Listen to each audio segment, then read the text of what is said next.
The wind howled across the crimson dunes of Phyrexia, carrying with it whispers of ancient wars and forgotten bloodlines. Commander Elara then stood at the edge of the battlefield, her silver armor reflecting the dying light of the twin suns. In her hand rested her blade, Ethres, the sacred sword of her clan.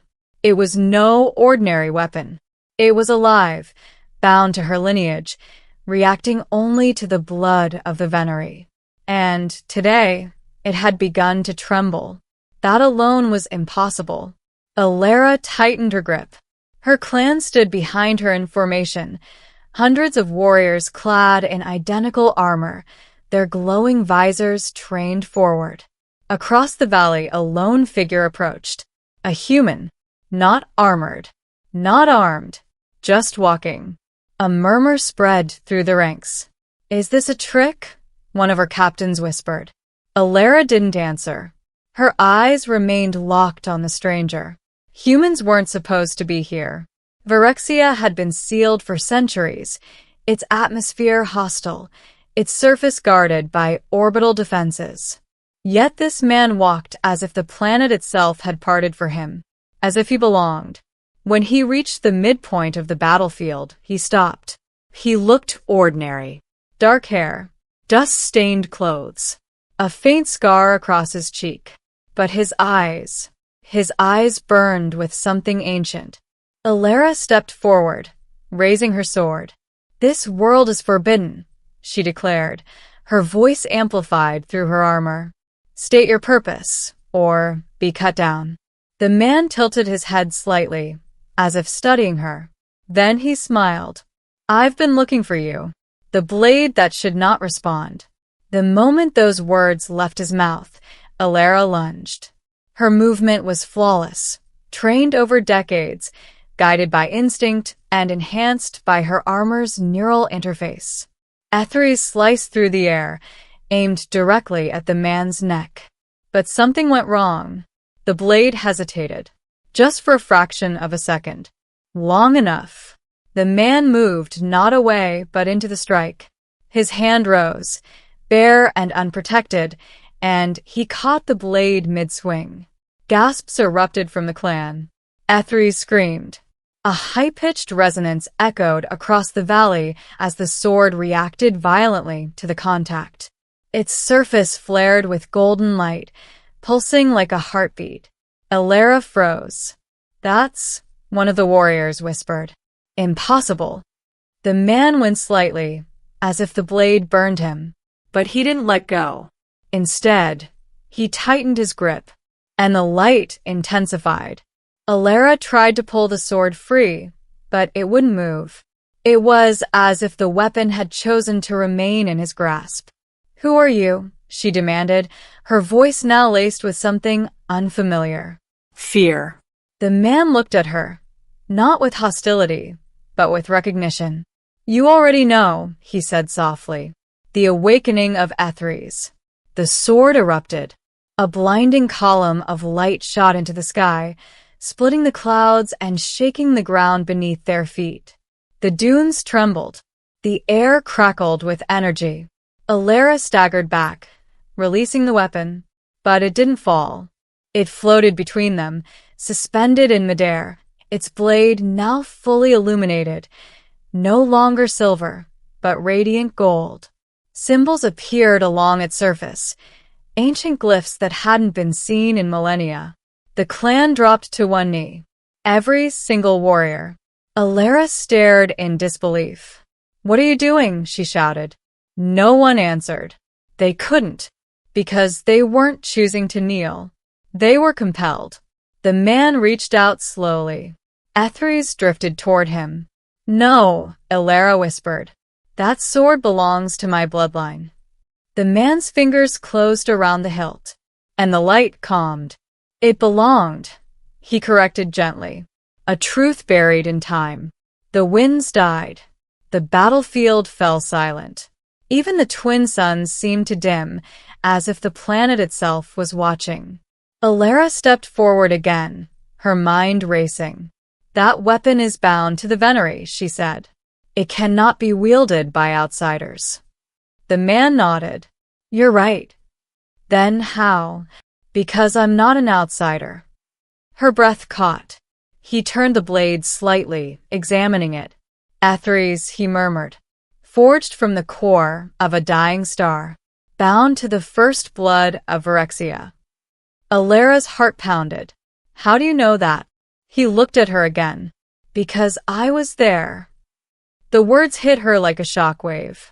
That's not possible, she said immediately. The forging was over 1,000 years ago. Yes, he replied. It was. Silence stretched between them. Then Alara shook her head. You're lying.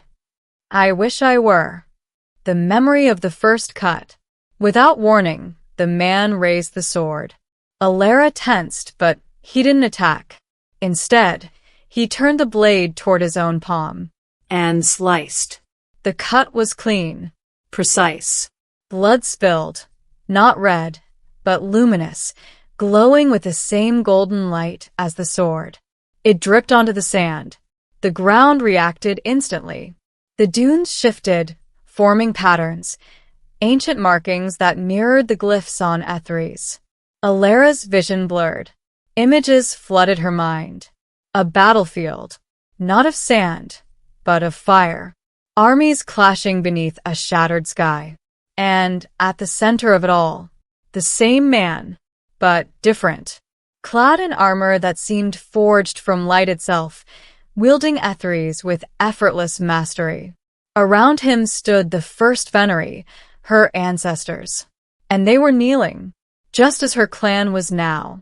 Alara gasped, stumbling back as the vision ended. What was that? The man lowered the sword. A memory, he said. One you were never meant to forget. The forgotten origin. Alara, he said, speaking her name as if he had always known it. Your people believe Ethres binds to your bloodline. It does. He shook his head. No. Your bloodline binds to it. She frowned. That makes no sense. It will. He stepped closer. Long ago, your ancestors were not warriors. They were refugees fleeing a war they could not win. Alara said nothing. They came to this world, he continued, and found me.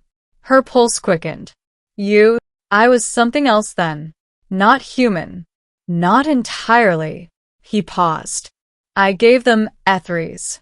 Not as a weapon, but as a promise. What kind of promise? That they would never be powerless again. Alara's grip tightened into fists. And what did you ask in return? The man's expression darkened slightly. Nothing. She scoffed. No one gives that kind of power for nothing. You're right, he said quietly. I didn't. The price of power. The air grew colder. The sword doesn't bind to blood, he said. It creates it. Alara's breath hitched. What do you mean? Every generation of your clan carries a fragment of its power, he explained. Passed down, refined, strengthened. That's our legacy. It's your transformation. Her mind reeled. You're saying we're not fully? Not anymore. Silence. The truth settled like a weight on her chest. That's impossible, she whispered. Is it? He asked gently. She looked at her clan, still kneeling, still motionless. Then back at him. Why are you here? His gaze softened. Because something has gone wrong. The fracture. The ground shook again. But this time, it wasn't the sword. A deep rumble echoed from beneath the dunes. Cracks spread across the surface, glowing with the same golden light. Alara's eyes widened. What is that? The consequence, the man said grimly. He looked down at the sword. Ethres wasn't meant to be used as a weapon of conquest. Alara's heart sank. That's exactly what we've done. He nodded. For centuries. The rumbling intensified. From the cracks, something began to rise. Shapes. Massive, shifting forms made of light and shadow. Alara stepped back. Those are the originals, he said. The power your people were meant to protect. The creatures roared, an unearthly sound that shook the sky. And now, he added, they're awake. The choice. Chaos erupted. The creatures surged forward, their forms distorting reality itself.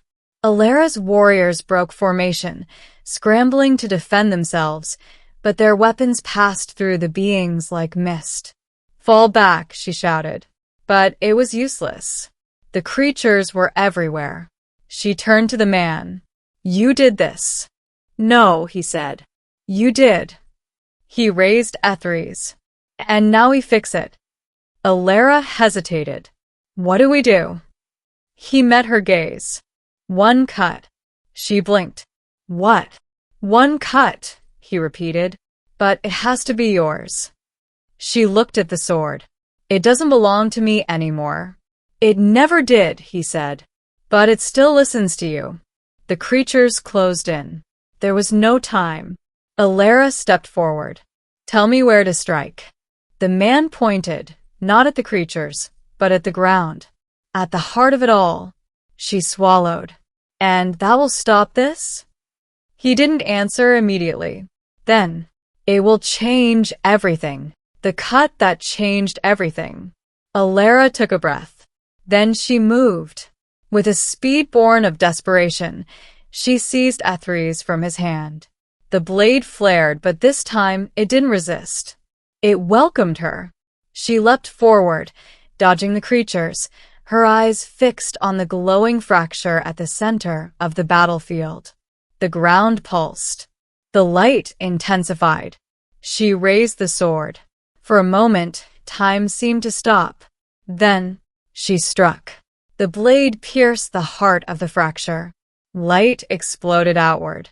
A shockwave rippled across the planet, silencing the creatures, halting the chaos. The ground sealed. The light faded. And everything went still. The aftermath. Alera fell to her knees, gasping. The sword slipped from her grasp, embedding itself in the sand. The creatures were gone. The cracks had vanished. The battlefield was quiet once more. Slowly, her clan rose. But something had changed. Their armor dimmed. Their visors flickered. The golden glow that had always been part of them was gone. Alera looked at her hands. They were trembling. What happened? One of the warriors asked. The man stepped forward. You're free. Alera looked up at him. Free from what? From the sword. She frowned. But that's our power. He shook his head. It was your chain. The ending. The twin suns dipped below the horizon, casting long shadows across the dunes. Alera stood in silence, watching her clan, no longer glowing, no longer bound. Just people. She turned to the man. Who are you? She asked one last time. He smiled faintly. Someone who made a mistake. And now I fix it. He began to walk away. Alera hesitated. Wait. He stopped. Without the sword, what are we supposed to be? He glanced back. For the first time, there was something like hope in his eyes. Whatever you choose. She looked at her clan again, then at the sword. Ethres remained embedded in the sand, silent, dim. No longer calling to her. No longer controlling her. Alera took a step back, then another, leaving it behind. As the man disappeared into the horizon, the wind began to rise again. But this time, it carried no whispers of war, only the quiet promise of something new.